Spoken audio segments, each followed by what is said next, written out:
যারা বিপদের দিনে সবর করবে, আল্লাহ বলে সবরকারীদের সঙ্গে আমি আল্লাহ রয়েছি। ধৈর্যকারীদের সঙ্গে আমি আল্লাহ রয়েছি। এই যে আল্লাহর পক্ষ থেকে নানান পরীক্ষা আমাদের সামনে হাজির হবে। আল্লাহর পক্ষ থেকে নানান বিপদ আপদ আসবে। ওই বিপদের সময় আল্লাহকে গালিগালাজ করা যাবে না। ওই বিপদের সময় মহান আল্লাহ রাব্বুল আলামিনকে ভুল বোঝা যাবে না। কারণ আমার আল্লাহ যা করে আমার মঙ্গলের জন্য করে। আল্লাহ কি বান্দার কোনো অমঙ্গল চায়? কি বলেন, আল্লাহ কি বান্দার কোনো অমঙ্গল চায়? যা কিছু করে একমাত্র আল্লাহ বান্দার মঙ্গলের জন্য করে। ঠিক না বেটি? واليوم الآخر والقدر وخيره وشره من الله تعالى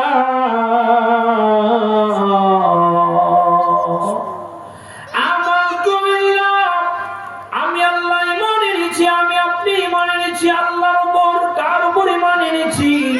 আল্লাহ তাআলার উপর ঈমান এনেছি। কিতাব সমূহের উপর ঈমান এনেছি, রাসূলের উপর ঈমান এনেছি, আখিরাতের উপর আমি আপনি ঈমান এনেছি। ঠিক কিনা? ভালো মন্দ যা কিছু হবে একমাত্র আল্লাহর পক্ষ থেকে হবে।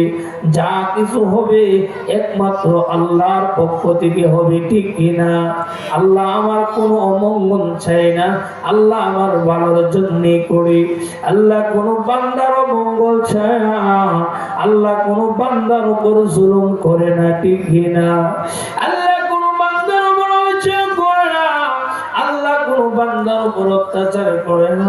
কেউ যদি বলে আল্লাহ আমার উপর জুলুম করে, তার ঈমান থাকবে না। কেউ যদি বলে আল্লাহ আমার উপর অত্যাচার করে, তার ঈমান থাকবে না। আল্লাহ কোন বান্দার উপর বিন্দু পরিমাণ জুলুম করতে পারে না। ইন্নাল্লাহা লা ইয়াযলিমু মিসকালা যাররা ওয়া ইন তাকু হাসানাতান ইউদাইফহা ওয়া ইউতি মিন লাদুনহু আজরান আযীমা।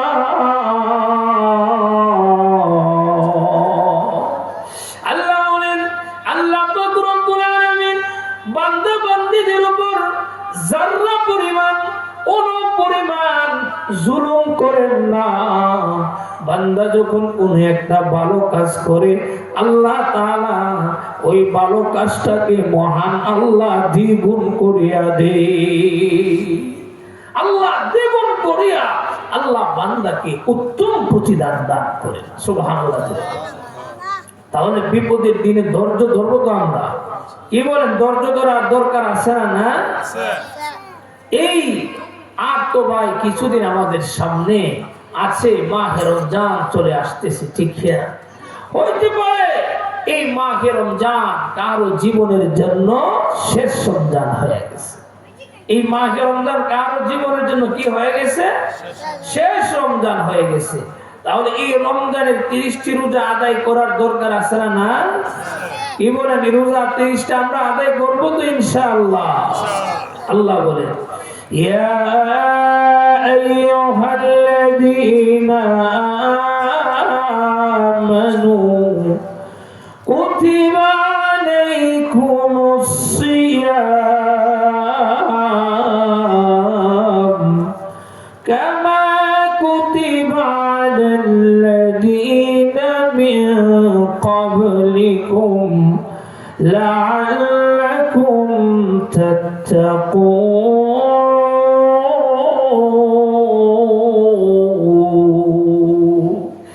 আল্লাহ পাক রব্বুল আলামিন বলেন, ইয়া আইয়ুহাল্লাযীনা আমানু, ও ঈমানদারের দল, কুতিবা আলাইকুমুস সিয়াম, আই ফরিজ আলাইকুমুস সিয়াম, আমি আল্লাহ তোমাদের উপর মাহে রমজানের রোজাগুলিকে ফরজ করে দিলাম। তাহলে বোঝা গেল মাহে রমজানের রোজা নফল না, মাহে রমজানের রোজা হলো ফরজ।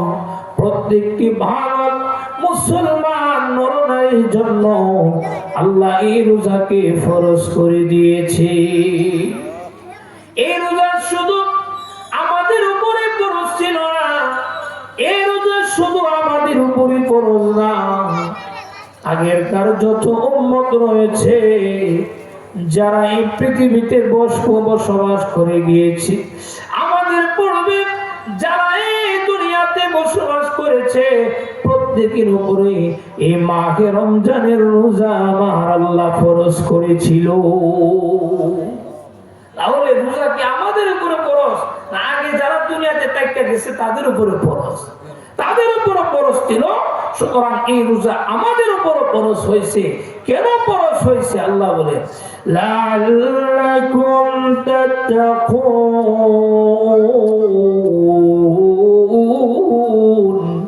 যেন আমরা মুত্তাকি হতে পারি, যেন আমরা পরহেজগার হতে পারি, যেন আমরা আল্লাহওয়ালা হতে পারি। মুত্তাকি হলে লাভ কি হবে? মুত্তাকি যদি আমরা হতে পারি, আল্লাহ পাক রব্বুল আলামিন আমাকে আপনাকে জান্নাতের মালিক বানাবে। এই রোজা আমাদের উপর কেন ফরজ হয়েছে? এই রোজা যদি আমরা আদায় করতে পারি, এই রোজার দ্বারা তাকওয়া অর্জন হবে। এই রোজার দ্বারা আমরা আল্লাহর কাছে যেতে পারবো, আল্লাহর সান্নিধ্য আমরা লাভ করতে পারবো। এই রোজা যদি আমরা আদায় করতে পারি, আল্লাহর ভয় অন্তরের মধ্যে সৃষ্টি হবে। এই রোজা যদি আমরা আদায় করতে পারি, আল্লাহর প্রিয় পাত্র আমরা হইতে পারবো।